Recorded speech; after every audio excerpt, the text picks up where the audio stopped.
Frankie warned us this was going to be a big test. You were proved right. What did you make of Chelsea's performance this evening? Not our best. First 20 minutes or so were key for me. I knew it was coming, some longer balls, some second balls, a team desperate for a win and with capabilities to make it really difficult. We found out last year. And when you go 1-0 down against them, it absolutely suits. We're out of it, but for our levels of what we've been recently, not good enough. You said you wanted to see energy before this game. Did you see enough? Not really, and that's not. I wouldn't say the energy. Like sometimes that sounds like desire, you know, to put energy into a game. I wouldn't say the desire wasn't there. It was just off it in the first moments. The lads are gutted there because we've been on a good run, and we know what we can do. And if we play well and play to our best here, we can get a result. But at the same time, if they're going to make it difficult for you, don't concede early with a long ball, second ball situation, which we talked about, and then don't struggle to create like we did, because that's what we have been doing. We've been getting down the sides. Our quality of cross has been really good today. It wasn't. We hit the post twice. Those are just little moments. And credit to Everton because they made it really tough. You mentioned handing the advantage to them. Was that a reckless moment from a goalkeeper? Yeah, a little bit. I don't think he was just culpable, but he's been outstanding since he's been there from the first moment. So I'll take that one. And it was a difficult moment in the time he got caught in the middle and made the foul. And that can happen here when teams are going to play long and have probably, if not the best, one of the best strikers in the league for heading and making it difficult and second balls. Then there's going to be tough moments in the game. You want to suffer those moments and get through them. If it's 0-0 at half-time, I'll be relatively happy, and I would fancy to come out and play better. It really suited them to drop back. Disappointed we didn't have enough to unlock the door after that. We didn't show anywhere near enough for what we can do. So now you have to go on a new unbeaten run. That's life. It's a long season, and if anything, if it makes some people who are talking about us, we're going to win the league, we've got the best squad in the league, it's ridiculous stuff, because when you talk about best squads, you have to look at the teams that have won it in the last 2, 3, 4 years. Their squads are full of strikers and wingers that score 30, 40 goals a season, midfield players that have won multiple league titles all over the place, experienced people that have won it, people that won Champions Leagues, and we have some, but we also have young players, and as a squad we're not there. If you ask me in 2 or 3 years if I'm still here and we have a couple of leagues in our pocket, or then and are you title contenders, I'll say yes, but at the moment people want to look at our squad and talk about it. It's very quick that it's gone from, I spoke after I think West Brom and Southampton, we were nowhere near good enough. Rubbish, useless. Now last week we've got the best squad in the league and we're going to win it. We're probably somewhere in the middle. That's the reality of it, and we have to work through that. And we'll have to work through nights like tonight, because coming to here on this place on a night like tonight where you can see they're up for a result, to make it really difficult for us, it's a big test for us, and we didn't pass the test. We will in future. What's there from Frank Lampard, particularly, maybe possibly in terms of what the Liverpool manager Jurgen Klopp said? That's what I was thinking. Yeah, I mean, he's something spiked him, hasn't it? He's feeling it there. I mean, he's been on a great run, so there's been no reason to let any anger or annoyance off his chest, let's say, in recent weeks. But has he a point? Have people been getting carried away with Chelsea?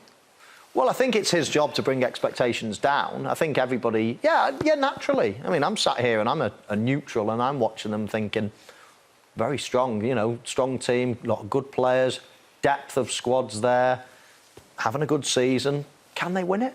I'm thinking, yeah, they probably could. A lot of other teams are either not playing well or got lots of injuries. Or I'm sitting here making a case for them.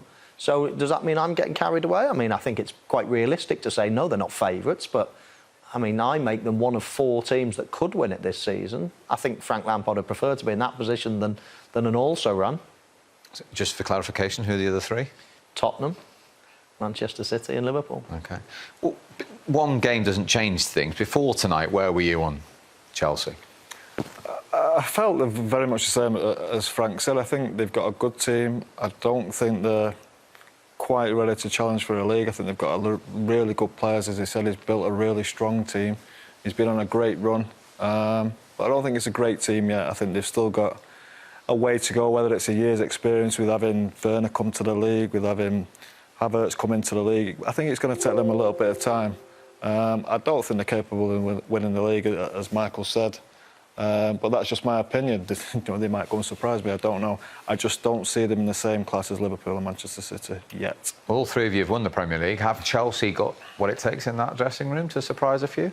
In terms of quality, yeah. maybe not the experience. I was a little bit nervous for Frank at the start of the season. I think with the money they've spent, I felt Abramovich is going to want them to be title contenders. Being third and fourth isn't going to be enough. And I thought with the quality and the standard that Liverpool and Man City have set over the last couple of years, I didn't know they was going to be able to match that. But with the standard dropping and the points tally being a little bit lower, they've stepped up. And yeah, they are contenders. They have to be. They've proven that they can beat some of the top teams in the league. But as the season goes on, they're going to need to find that consistency. And is it how they respond now? 17 unbeaten. They lose tonight. Are you interested to see what they do now in the next few seasons? Yeah, that's the key. And again, all great teams and top players perform best after a defeat. It hurts them. So you're going to want to kind of put things right, and I'm sure they're going to look to do that early next week. And another one of Jolien's form. He didn't need reminding of that stat, because that's what goalkeepers and defenders pride themselves on, and that'll be important for him and the team, Jolien, that clean sheet. Yeah, definitely. Obviously, defenders, that's what you pride yourself on, like you said. But his performance, again, summarises his character, some erratic moments, but he's got agility and athletic ability to kind of make saves, and he did that tonight. He's got a strong mentality as well, because a lot's said about him, isn't there? Yeah, I think you have to as a goalkeeper, because you know if you make a mistake, it tends to lead to goals. So he's proven that, but hopefully now he can find a calm level of consistency, because I think that's what he needs and that's what Everton need, and especially with a big year in regards to England as well. And in terms of the goal, it actually came from Jordan Pickford, pretty route one, really. Yeah, he has got a great left foot. I will say that about him. But we said before the game, Michael said before the game, it'd be interesting to see if Calvert-Lewin will pin himself against Thiago. You know, Thiago Silva's probably never seen a centre forward like this. He's great in the air. He's aggressive. He probably hasn't played against many strikers like this. So it was a little bit of a shock to him. And you see, he does wince a little bit here. And great leap from Calvert-Lewin. What the keeper's doing again. And we talked about Pickford being a bit emotional. He had a shaking outside there, keeper as well, and you know you'd have to say from first coming in he's been great. He set the back four down, but tonight he looked really shaky. He was coming out and doing things you haven't really seen from him, and lovely penalty there from Sigurdsson. Yeah, he didn't get near the penalty. Now, Gylfi Sigurdsson, of course, since he joined Everton, since in his Premier League career, has largely taken penalties. But we have some footage of Richarlison wanting, as a striker, to take the penalty, Michael. I'm not too happy. He grabbed the ball, that he wasn't allowed to take it. Yeah, we've seen this before, haven't we, in the Premier League? It's just selfish strikers again, isn't it? It normally takes the captain or somebody to actually come and make some sense of it all. And eventually he does give up, and he gives it to Sigurdsson, who was so calm in this is when they thought they had one in the second half. This is the second half, yeah. And he's at it again.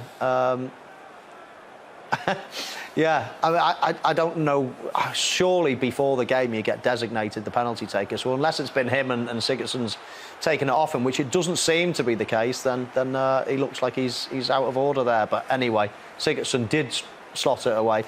And just going back to the goal as well, in terms of Pickford's contribution, it's interesting that Chelsea, because we did speak about the long ball and whether Calvert-Lewin was going to rough, you know, the defence up there, but Chelsea were actually encouraging that, and they encouraged the long ball, you know, by pressing high. They could have just sat back and let them play, but they encouraged that, and I just wonder whether that was the right tactic. OK, just going back to my original question, though, about strikers trying to take penalties. I tried to ignore it. I know you did, but you know me better than that. Have you got a problem with that? Do you like to see that mentality from someone like Richarlison? I like the mentality, but I don't like it played out in front of people. You know before the game who's taking the penalties, and you know if that's so the you've case. Never done that. I've never tried to grab the ball off someone, well, unless you're going to show some footage of me doing it. I can't remember it. Let's say no, I can't. But no, I think you've got to be professional about it, and sometimes. Listen, we used to have a rule when I used to play at Liverpool. If you got brought down, the manager didn't want you taking that penalty.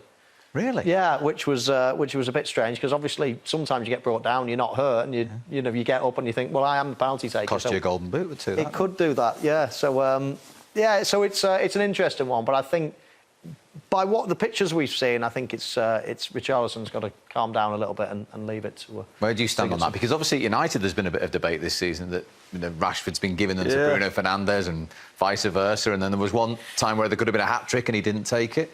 Yeah, that was strange, wasn't it? Fernandes had scored two and ended up giving it to Rashford. I found that really strange. I don't know. Well, I wouldn't have done it. I'm sure Michael would have done it if he was taking penalty.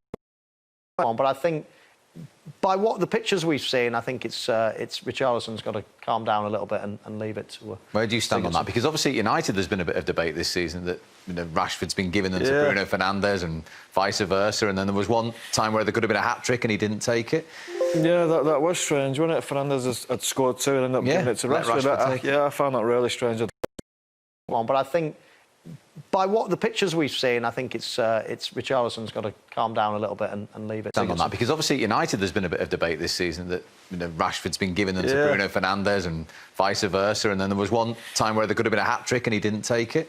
Yeah, that was strange, wasn't it? Fernandes had scored 2 and ended up giving it to Rashford. I found that really strange. I don't know. Well, I wouldn't have done it. I'm sure Michael would have done it if he was taking penalty. But it just creates confusion for me. You know, before in the dressing room, the penalty, not even the dressing room, the week of it, Important saves at times as well, Paul. Yeah, this was a really good save. He's coming through a crowd of bodies. It took a little deflection as well, and good strike from Reece James. He looks a really good player to me. Reece played well tonight, some great balls in, but that save from Pickford, as I say, to take one deflection off Decore into him, I think Jordan just gets a little touch, and I think they can find themselves a little bit unlucky there, but other than that, didn't really create an awful lot, Chelsea. It's those decisions, isn't it? Pickford, as I say, to take one deflection off Decore into him, I think Jordan just gets a little touch, and I think they can find themselves a little bit unlucky there, but other than that, didn't really create an awful lot, Chelsea. It's those decisions, isn't it, that the lads were saying before. Yeah. Scholes used the word emotional at half-time, and that